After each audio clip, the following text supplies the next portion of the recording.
May 2, 1982. South Atlantic Ocean, south of the Falkland Islands. Beneath a gray, wind-churned sea, a British nuclear-powered submarine tracked an Argentine cruiser that had no idea it was already within a lethal envelope. Above the waves, nothing appeared unusual. No aircraft circled. No surface ships closed in. There was only the steady movement of water and steel, and the quiet certainty that the balance of the naval war had already shifted. When HMS Conqueror fired 3 torpedoes at the cruiser General Belgrano later that afternoon, the explosions did more than sink a ship. They altered the psychology of the conflict.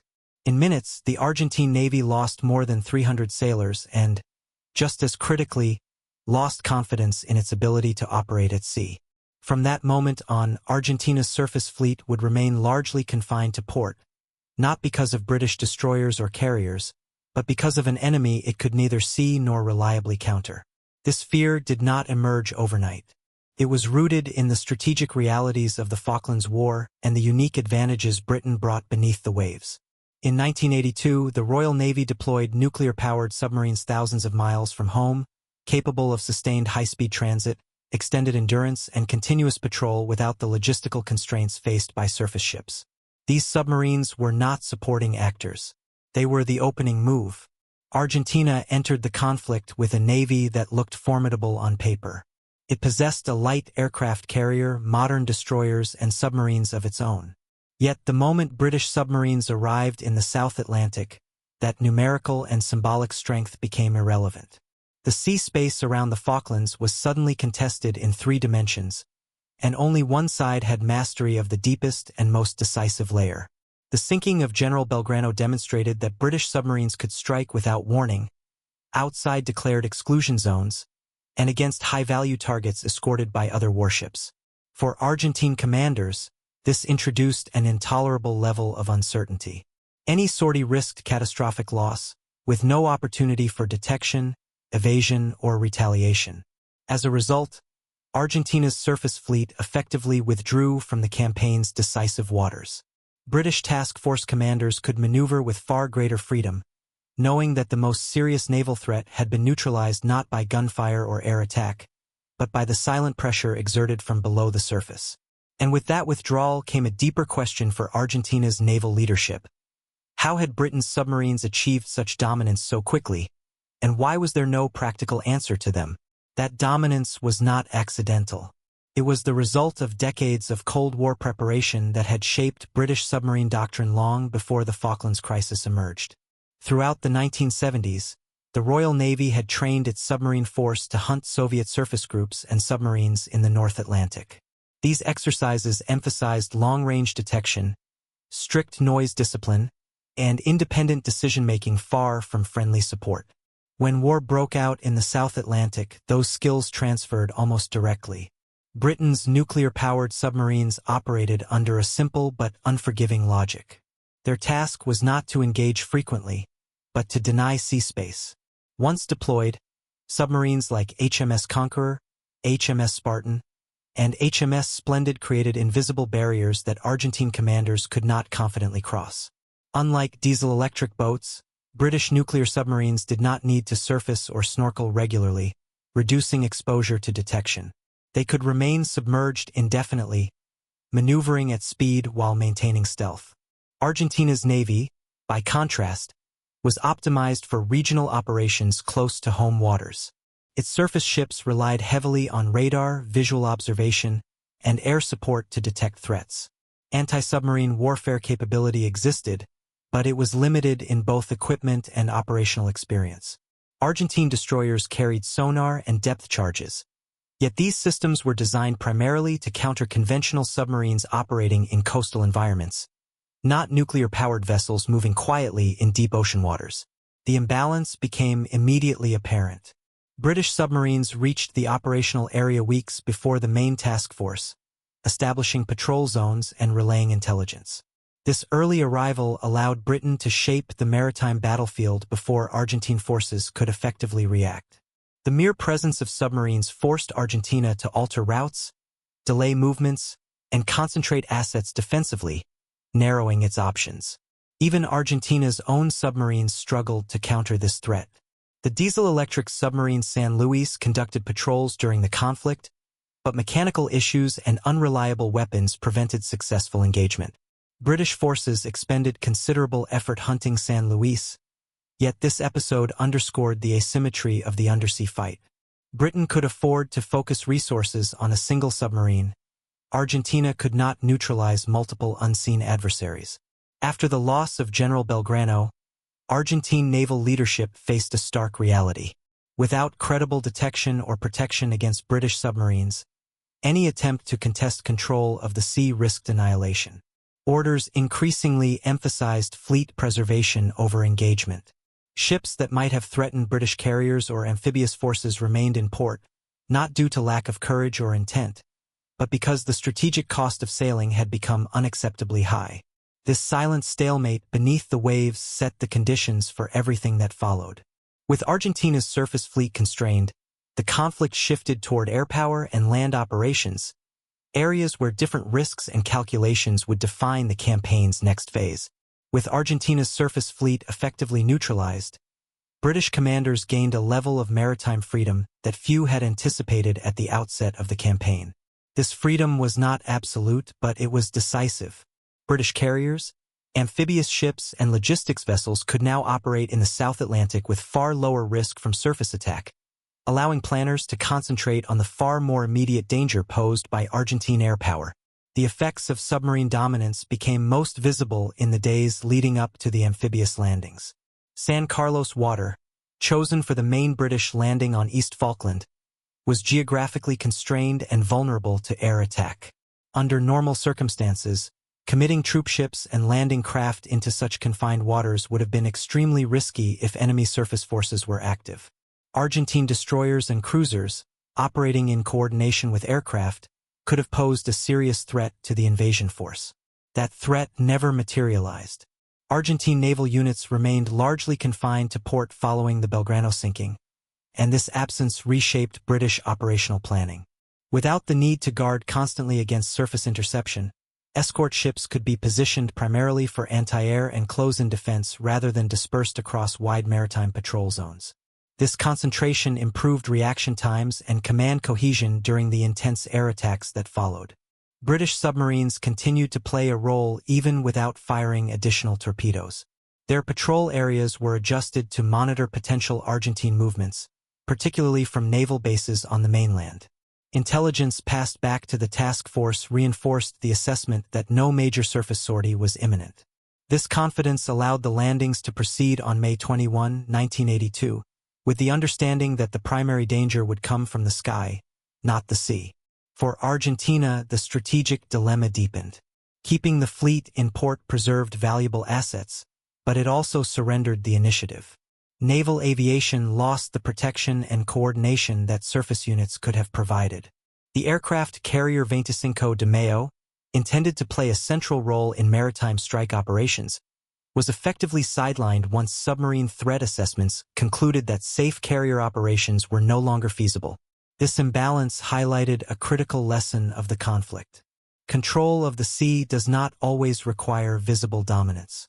By denying Argentina the confidence to maneuver, British submarines achieved an effect disproportionate to their numbers or actual combat engagements.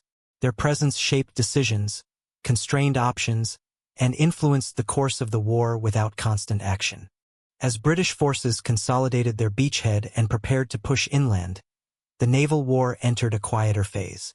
The decisive struggle had already been settled below the surface, even as attention shifted toward the air battles and ground fighting that would ultimately decide the fate of the islands. Argentina's inability to counter Britain's submarine threat was not the result of a single failure, but of structural limitations that became exposed under wartime pressure. On paper, the Argentine Navy possessed anti-submarine warfare capabilities. In practice, those capabilities were fragmented, unevenly trained, and poorly suited to the conditions of the South Atlantic. Most Argentine surface combatants relied on hull-mounted sonar systems that were effective primarily in coastal or relatively shallow waters. The Falklands operating area, by contrast, featured deep ocean environments, complex thermal layers, and harsh sea states that degraded sonar performance. British nuclear submarines exploited these conditions, operating below thermal layers that distorted sound propagation and reduced detection ranges. Even when Argentine ships suspected submarine presence, confirming contact was extremely difficult. Airborne anti-submarine warfare was also limited. Argentina lacked a large, modern maritime patrol aircraft fleet equipped with advanced sensors and sufficient endurance to maintain continuous coverage. Helicopters carried by surface ships had constrained range and endurance, and their effectiveness depended on accurate cueing from surface sensors that often failed to provide reliable contact data. This made coordinated prosecution of submarine threats nearly impossible. Weapon reliability further compounded the problem. Several Argentine systems suffered from maintenance issues and limited live-fire training. This was evident not only in surface warfare but also in Argentina's own submarine operations. The submarine San Luis managed to approach British ships and fired torpedoes during the conflict, but failures in guidance and detonation prevented successful attacks. These issues underscored a broader challenge. Argentina's undersea warfare systems had not been sufficiently tested under combat conditions. British submarines benefited from a very different institutional background. Years of NATO exercises against Soviet submarines and surface groups had refined British doctrine around patience, information discipline, and coordinated intelligence sharing. Commanders were trained to operate independently for long periods, interpreting incomplete data and acting decisively when opportunities arose. Argentine anti-submarine forces, by contrast, had limited experience facing adversaries with comparable stealth and endurance. By late May 1982, this imbalance had become undeniable. Argentine naval planners understood that even a successful surface engagement risked immediate submarine retaliation, with little chance of early warning or escape. Anti-submarine patrols could not guarantee safety, and losses would likely be decisive rather than incremental. As a result, Argentina's navy shifted fully into a defensive posture. The fleet's continued existence became more valuable than any potential contribution it might make at sea. This decision was rational, but it also confirmed Britain's strategic success. Without destroying the Argentine fleet outright, British submarines had rendered it operationally irrelevant, setting the stage for the final phase of the conflict and the war's ultimate outcome. With the Argentine Navy effectively confined to port, the burden of contesting British operations shifted almost entirely to the air. This was not a strategic preference but a necessity forced by the undersea threat. Argentine planners understood that surface ships could no longer safely challenge the British task force, leaving land-based aircraft as the only means to strike at British naval power. This shift carried significant consequences. Argentine pilots flew from mainland bases hundreds of miles away, often at the extreme limits of their aircraft's range. Every mission required precise timing, aerial refueling, and low-level flight profiles to avoid radar detection. These attacks inflicted serious damage on British ships, yet they also revealed the limits of air power when operating without naval coordination. Without surface vessels to provide radar pickets, missile support, or rescue capability, Argentine airstrikes remained tactically impressive but strategically constrained. British submarines indirectly shaped these air battles as well. By keeping the Argentine fleet in harbor, they ensured that British carriers remained the central hub of maritime air operations. Sea Harriers operated with greater freedom than would otherwise have been possible, defending the landing areas and task force against repeated attacks. The British fleet absorbed losses, but it was never forced to abandon its mission, in large part because the submarine threat had already removed one entire axis of danger. The psychological impact of this imbalance persisted through the final weeks of the war. Argentine naval leadership remained aware that any attempt to reintroduce surface forces could trigger another submarine strike, potentially with catastrophic results. British submarines continued patrols until the conflict's end, maintaining pressure without needing to engage. Their role had evolved from direct threat to constant deterrent. When Argentine forces surrendered on June 14, 1982, Britain's submarines had fired remarkably few weapons, yet their strategic effect was profound. They had isolated the battlefield, protected the task force, and reshaped Argentina's options at sea. The Falklands War demonstrated that naval power is not measured solely by visible firepower, but by the ability to control an adversary's decisions. This lesson resonated far beyond the South Atlantic.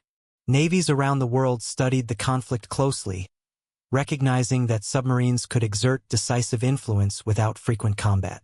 The Royal Navy's undersea campaign became a case study in deterrence, sea denial, and the quiet application of pressure that never needed dramatic escalation to succeed. In retrospect, the Falklands War showed Argentina lost sea control not through fleet battles, but when British submarines introduced unavoidable uncertainty. This threat shattered naval coordination, forcing the Argentine fleet to prioritize survival over action. The sinking of General Belgrano symbolized this, but submarines' real power lay in restraint, isolating the battlespace, securing sea lines, and shielding British forces without constant fights.